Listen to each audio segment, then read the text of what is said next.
chapter 5, Pasuk Aleph. Vaydaber Hashem Moshe Lemor. Tzafetz b'nei Yisrael v'shalchu min ha'machne. You should command the b'nei Yisrael, you should send out of the camp, kol tzaruah, a person who's a leper, kol zov, a person who has a flow, chol tomi lav nefesh, or a person who came in contact with the dead.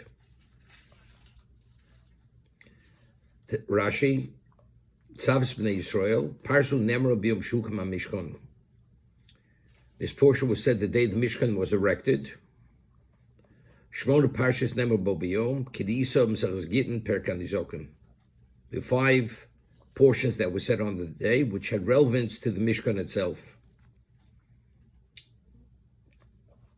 V'shalchu min ha'machne. Now, this is very important. There were 3 camps when they camped.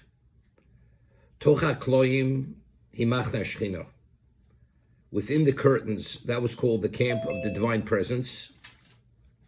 Where the Levim camped, they encircled the camp of the Shechina. That was known as the camp of the Levim. Moshe Mfush Parshas Midbar Sinai. And from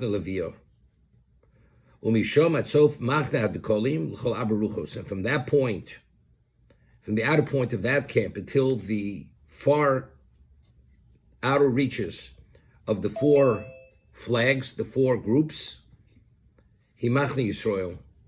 It's Machne Yisrael. The center is Machne Shechina. Then you have the camp of the Levim encircling the camp of the divine presence. Then you had the 4 groups, 4 camps, each comprised of 3. That was considered Machne Yisrael, the camp of the Jews.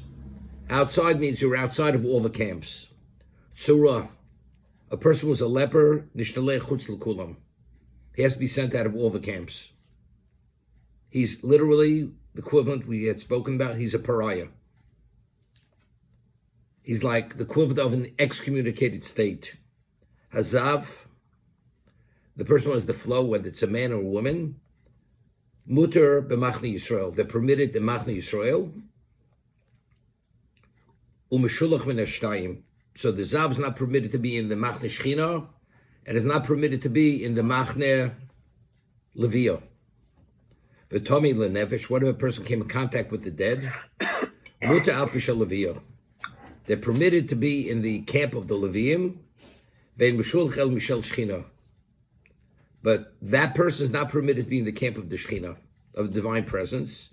This is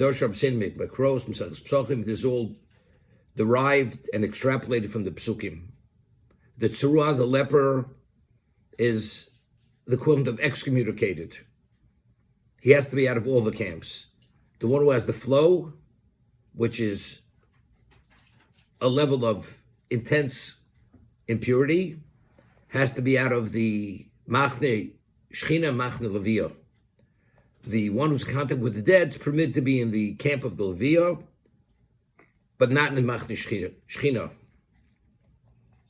Okay? Tomi lem nefesh. Rashi is the misov the tmei nafshi the enosh. Omar and the. What is the word tomi? What is the basis for tomi? Means contaminated. Loshen Hattus Odom. It's the bones of a person. Beloshen Aram in Aramaic. Varbe yesh bebreshus Rabbah, we find it very often mentioned in the Midrash. Adrinos, shochik tamio, shochik atzomas. Okay. Now over here, bisocha at the keva, whether it's a male or a female who's the leper, who has the flow, who came in contact with the dead. Sorry, which pasuk are you on? Pasuk Gimel now. Whether it's a male, if it's Zalechu el bichutz lamachner, tishalchum. V'lo yitamas machneim, and they should not contaminate the camps asher nishochin betocham, which I dwell in their midst. V'yasu chem b'nei Yisrael, v'yasu chem b'nei Yisrael, v'yishalchu osam el bichutz lamachner, and each of these categories of degrees of impurity was sent out of the camp. Kashet diber Hashem es Moshe kein osam b'nei Yisrael. They followed this dictate. I mean, the Torah like reiterates it. The Desoto did exactly as they were told, and they sent out all the various levels of contamination out of the machne, whatever the degree was. Kashidibar Hashem Moshe, Cain also b'nei Yisrael. It's like re-emphasis, and the Jews, they followed the instruction. Why not? You contaminate not permitted here or there, based on the degrees of contamination. That's how you have to deal with each category. I mean, what's kid also b'nei Yisrael? Whenever it comes to bein odom chavero, minimizing another person's contaminated. So, you're a pariah. It's like passing judgment. Say, mistreatment. How do I have a right to mistreat a person? Well, he's a leper. Therefore, what? The Torah says a leper is out of the camp, out of all the camps.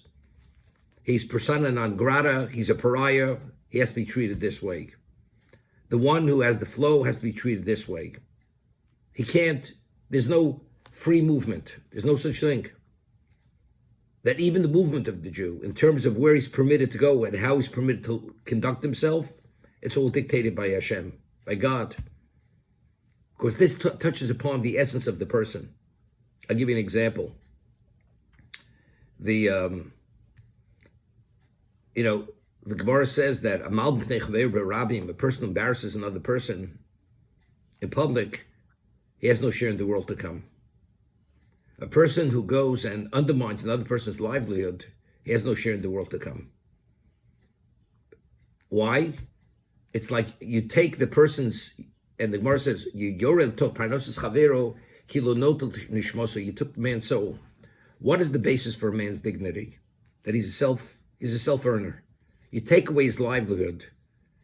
A person prides himself that he's not a ward of the community. If you go and you undermine his livelihood, you've taken his life. You've minimized him, that he's worthless. Therefore, that's why it's so serious. You embarrass a person. That means if you embarrass a person publicly, that means you've stripped him of his whole value. You don't value his existence, that you had the audacity to embarrass him publicly. You have no share in the world to come. What is the value of a person to himself? It's what he feels his worth at whatever level it may be. Classify a person because you're a leper, you have to go out of all the camps. What are you doing to that person? You're labeling him, he's a man who's a pariah. A person who has a flow. Everybody's being labeled.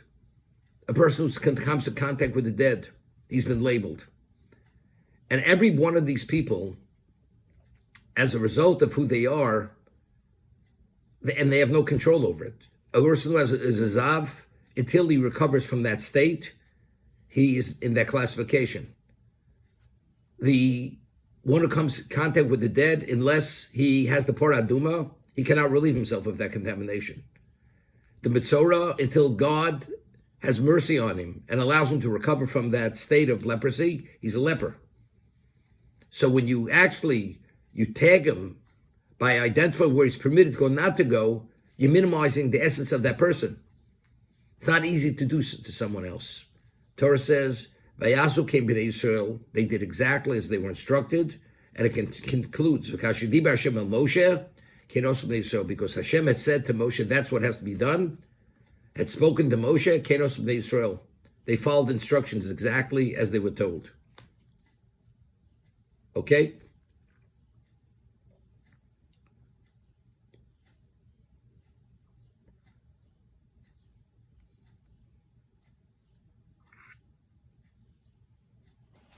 Over here, the Torah speaks, the next Pasuk speaks about a person who steals from a ger, steals from a convert who has no heirs. He has no heirs, and somebody stole from him, and he took an oath. He swore that he did not victimize him. He took a false oath, and now the ger dies. Now, the man himself, by victimizing a ger, what is that? It's much worse than stealing from the ordinary Jew. the ger himself, the convert, he was a non-Jew, he became a Jew. And now, this level of behavior, a Jew goes and steals from this person, what does it say about a Jew? It doesn't speak much of a Jew. It's what we call a chil Hashem. He's desecrating God's name. Much greater than doing it to a Jew. Because he's coming from the other side of the fence, so to say. So therefore, over here the Torah says, Dabrel b'nei Yisrael, isho kiyasu b'kolchat limo mal b'Hashem. Here you've limo mal b'Hashem.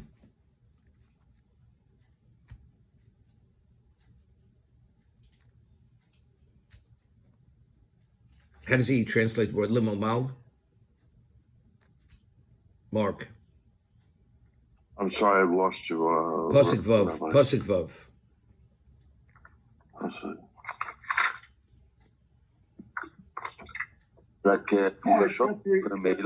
I can't hear you. What, Alan? Treachery toward Hashem. A what? Treachery. Trespass. Okay. A trespass. Okay.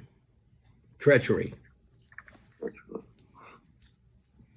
It's a treachery. So take a look at Rashi.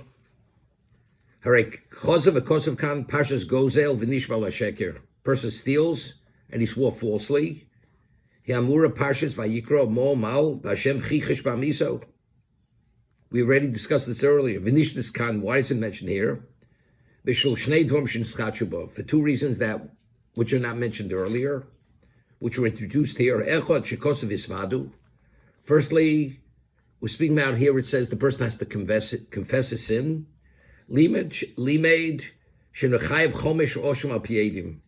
That if witnesses would come and testify, the man stole after he took a false oath, he only has to pay principal, he doesn't pay the additional fifth. He only pays the additional fifth, it was through his own admission. He has to admit that he did the wrong, he took the false oath after he had stolen. That the theft from the convert who has no converts, normally, let's say a ger dies, a convert dies and he has possessions. What is the state, and he has no heirs, what is the status of the possessions? They're ownless. He has no heirs. But in this situation over here, maybe you see the same thing. The person who stole from him, maybe he has a right to keep it. Because since he has no heirs, there's no one to take possession. It's not passed down as inheritance. No, here the Torah tells us that to Kohanim, if you had stolen and taken a false oath, the only way the person's atoned, the money or the item, the possession that was stolen, has to be given to the Kohanim. Shush nitin leKohanim, and only then is the person atoned. And the Torah says, "Visvadu es chatosam." They will confess the sin asherosu. Veshiv zashama barosho. He will give back the principle that he was guilty in terms of principle. V'achemishos yosef olov, and will add a fifth. V'nosa asheroshim lo. So initially he should give it back to the convert who he had stolen from, who he's guilty for. And then Torah says, "V'mein lish goel lahoshev v'oshem elov." But if the person has no redeemer, he has no heir to return that stolen item, Hashem hamushav laHashem laKohen. It's given back to God, and who's the recipient on behalf of Hashem? It's the Kohen. L'vad el hakipurim shechapelo olov. Besides the sheep that he has to bring, the ram, to atone for himself. Okay? So over here we're going to see there's a certain progression of various situations. We start speaking about contamination. Contamination of what were the three levels? Leper, flow, and the person who came in contact with the dead. And then the Torah afterwards speaks about, the Torah is going to speak about the woman who is either the suspected adulteress or she actually committed adultery. Right? That's coming up now. That's a review. We'll see this in a minute. I just want, if you have a Mikros Gedolos Chumash, there's a Balaturim The Baal Term writes over here, Ki yasum kol Hattus Odom. It's called Hattus Odom. It's an interesting way to refer to it. The sin of Odom. It should say Chatos Ish. Right? Usually the Torah refers to a person as Ish. But here it says Hattus Odom. Why Odom? So the Baal Term explains, Soma Hattus Odom Shluch Tameim. The Torah juxtaposes the sin of Odom to sending out the various levels of contamination. People who have different contaminated states. The leper, the flow, and the person came in contact with the dead. Right? 3 categories of contamination. Shalei Hattus Odom, listen to this. Due to the sin of Odom, Adam, Shechota Odom Rishon Shochel Mina Eitz, because Odom ate of the tree of knowledge. Vanochash Hito es Isha, and the snake misled Chava, the woman, to eat of the tree of knowledge.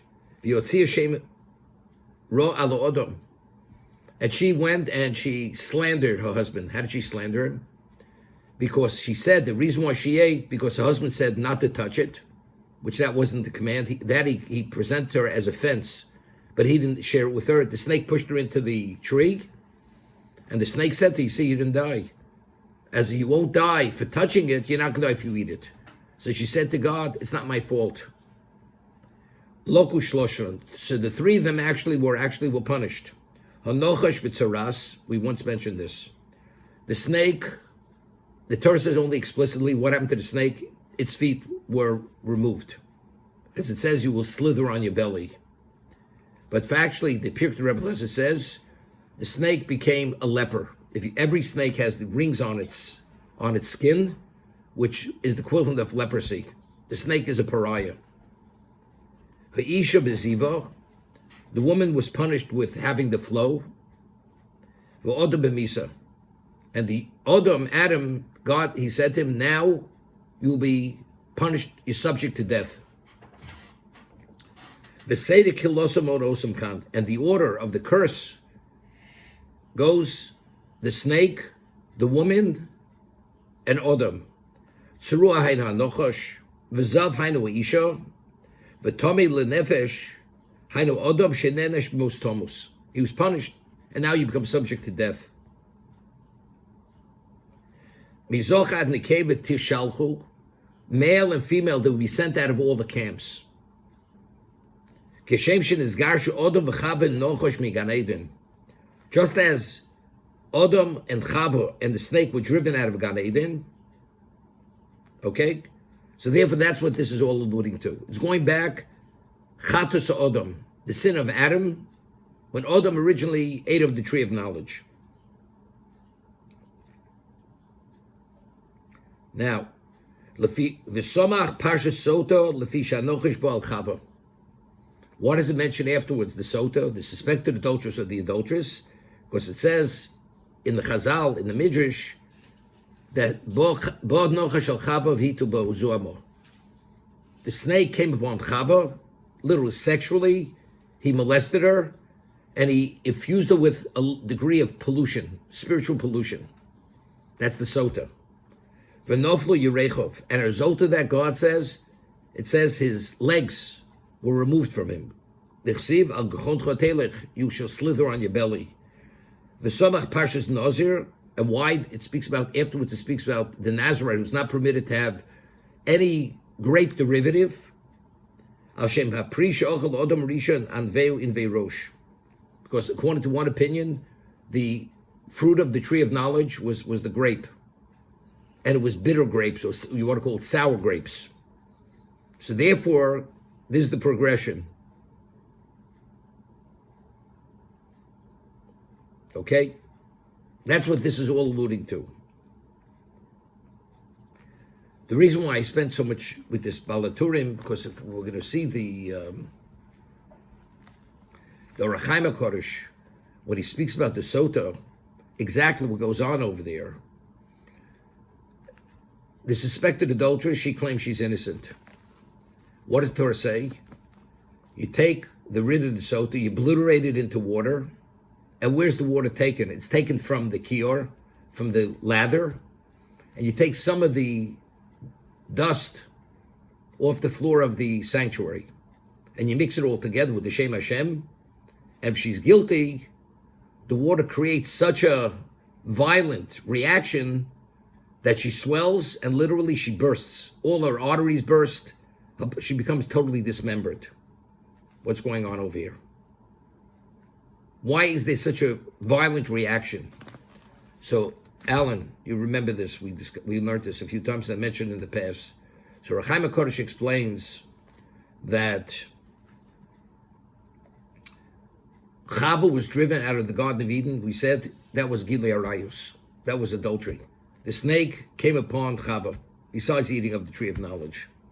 After she ate, he seduced her, and he came upon her. So we find over there Gilei Arayus. And initially, what was the intention of creation? Where was the divine presence supposed to be? The Shekhinah, on the terrestrial, to be with the human being. What happened? Because of the Eitz Hadas and the act of adultery, which also took place then, the Shekhinah departed from this existence. That's what happened. We discussed the water on the terrestrial level is called what? Mei Bochim. It's called the crying waters. Why is the water on the terrestrial level called the crying waters? So the Medrash says, because when it says Hashem divided between the upper waters and the lower waters, the water came with a complaint to Hashem. The upper water is associated with God's location. I'm on the terrestrial level, I'm detached from you. So Hashem says, in the future, there's going to be a Mishkan, and you will be contained in the Kior. The Mishkan is the equivalent, is the original location of the original intention of where I'm meant to be, that the divine presence is supposed to be on the terrestrial level, not on the celestial level. So the Kior, the water in the Kior, represents the original intent of creation, that the Shekhinah is supposed to be on the terrestrial, not on the celestial. So therefore, the water in the Kior, in the laver, is the equivalent of the water in the upper stratospheres of existence, which have the closest relation with Hashem. That was the representation of the water in the Mishkan. It's the equivalent of the water Kodem Achet. The Mishkan itself, and that's what we had discussed, that at Sinai, the Gemara tells us that before the Chet Egel, we reverted back to pre-sin. And this is when Hashem brought heaven to earth. And therefore, the Gemara quotes a pasuk in Avodah Zarah. It says, we were called B'nei Kel Chai. We were meant to live forever. As a result of the Chet Egel, we reverted back to post-sin. This is what happened. However, the Mishkan is the equivalent of Sinai pre-sin, and therefore, the level of Kedusha, of spirituality there, is pre-sin. So the water in the Mishkan is the equivalent of the water pre-sin, which is closely associated with God. So the water in the Mishkan is not Mei Bochim. There's no reason, that water has no reason to cry. What happens now, you take that water and you mix it with the Rita Desoto, which has the name of Hashem in it. And God says, I will allow my name to be obliterated for the sake to verify whether this woman committed adultery or not. And she did commit adultery. What happens? So this already is a basis. The Shekhinah is leaving the terrestrial level. Here, the Shekhinah came back to the terrestrial level. You behave this way, what's going to be? The water itself now feels there's going to be a detachment. Here, this water is the water which is closely related to the location of the Shekhinah. It's the water of the equivalent of the water of the Maim Elyonim, of the upper stratospheres of existence. Now, because she committed adultery, as the Shekhinah detached itself initially and didn't want to have anything to do with anything on the terrestrial level, this woman's behavior is going to actually engender and cause that same consequence. Therefore, the water with the earth reacts violently, and that's the reason why the woman's destroyed. That's the Rechaim HaKodesh. How we explain